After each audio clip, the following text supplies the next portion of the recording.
여자보다 더 못한 여자가 있다면은 비판을 받아야 된다. 사회적 비난이 가속화 될 수밖에 없다. 기속된다. 그 점입니다.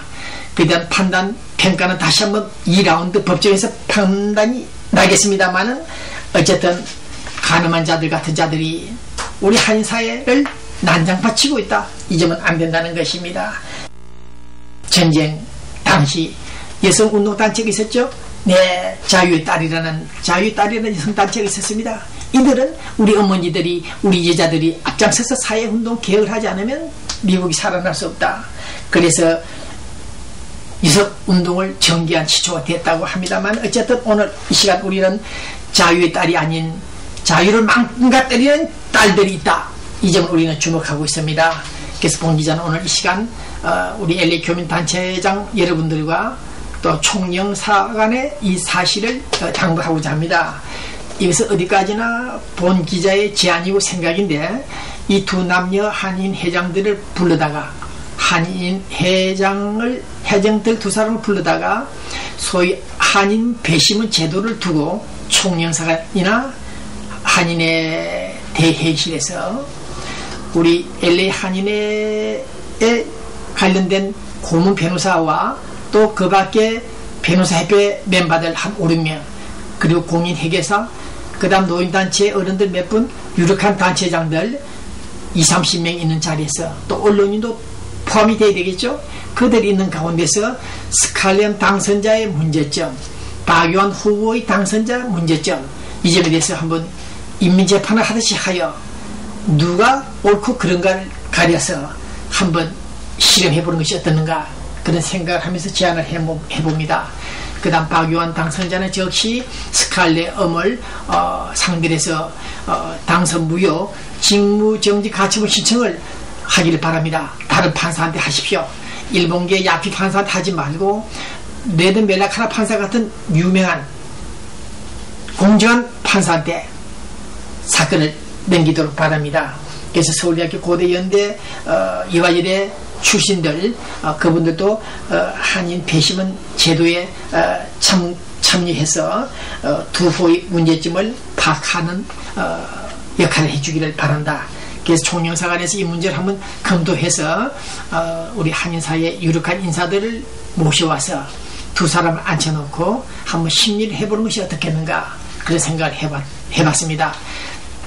비영리단체 개인 회사가 아닌 비영리단체 회장이 되겠다는 자들이 이런 사기 행각을 하고 내각 매직을 하고 사진의 각본에 따라서 상대 후보를 추락시키고 낙마시키고 혼자 단독 플레이하는 그런 행위를 해서는 안 된다. 네, 그 점을 다시 한번 부각시키고 싶습니다. 지난주에 나왔던 우리 코리안 뉴스 다시 한번 보십시오.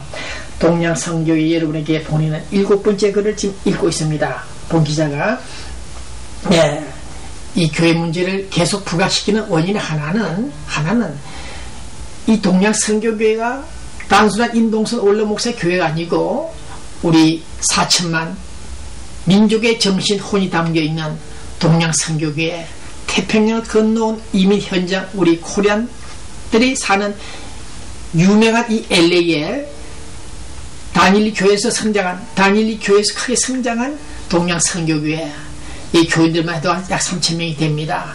이 교회 문제가 단순히 6, 7명의 장로들이 운영할 수 있는 것만이 아니라 비록 당회가 대표 기관이긴 하지만은 이와 같은 교인들에게 날아오는 편지 7번째를 읽어봤을 때 7번째 편지 읽어봤을 때 문제가 있다는 것을 본 기자가 일단 확인하고 있습니다. 네, 재직회의 도중에 이의가 있다, 문제 있다고 시비를 걸자 묵살했다는 사실, 일방적으로 찬성됐다고 통과시켰다는 사실, 재정보고 때 재정보고에 대한 파일도 없이 교인들에게 일방적으로 브리핑했다는 이 사실, 가장 놀라운 일은 단임 목사를 청빙하는 데 있어서 우리 LA도 유명한 유력한 목사님들이 계시는데 왜 하필이면 40년 전통을 가진 동양선교회 단임 목사가 서울에서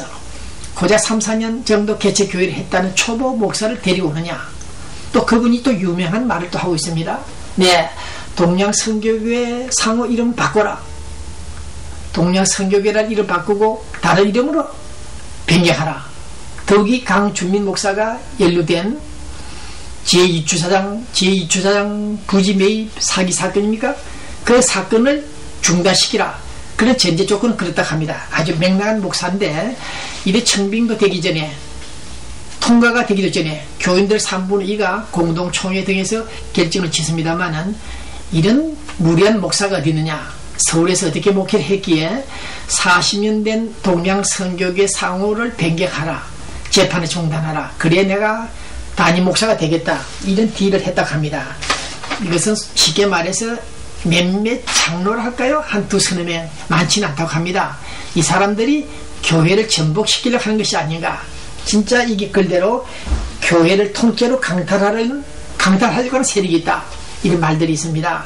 어쨌든 봉기자는 오늘 공동총회를 개최해서 지난 재판 과정에서 노력했던 유력한 집사들 장로 피택을 시키지 않고 끝까지 배제하고 있다는 사실.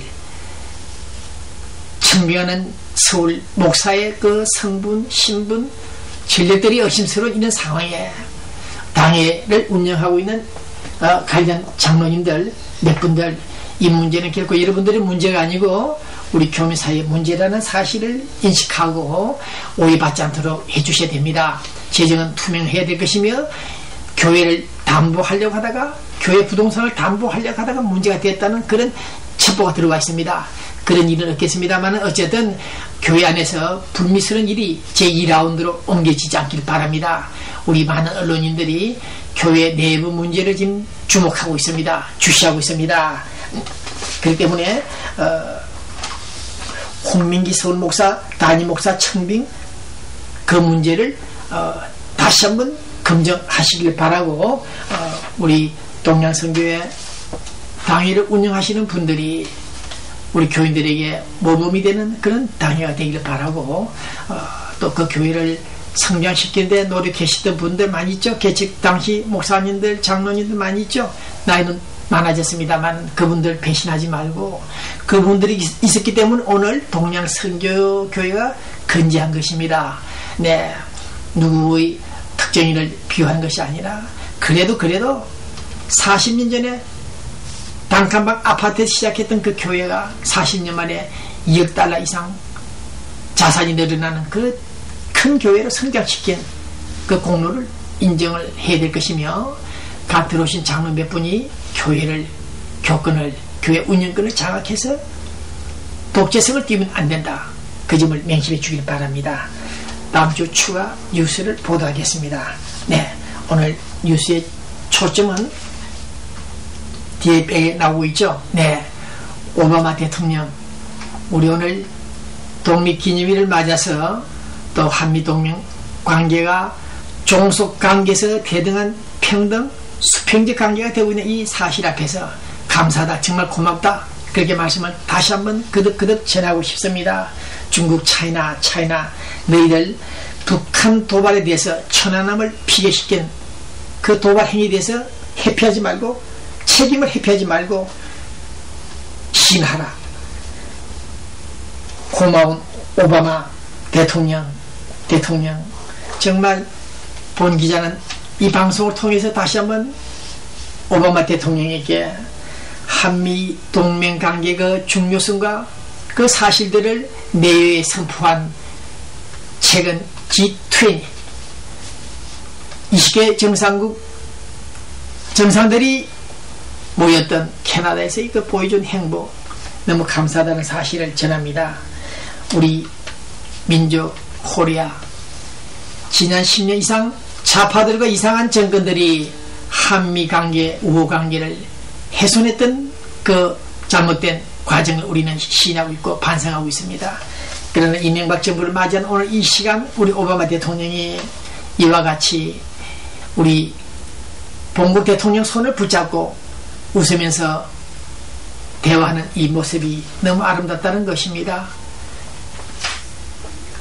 북한, 중국 그들의 만남만큼 더 이상으로 더 우리들에게 기쁨을 주고 있는 이 사진 앞에서 오늘 오바마 대통령 천안함 피격 사건은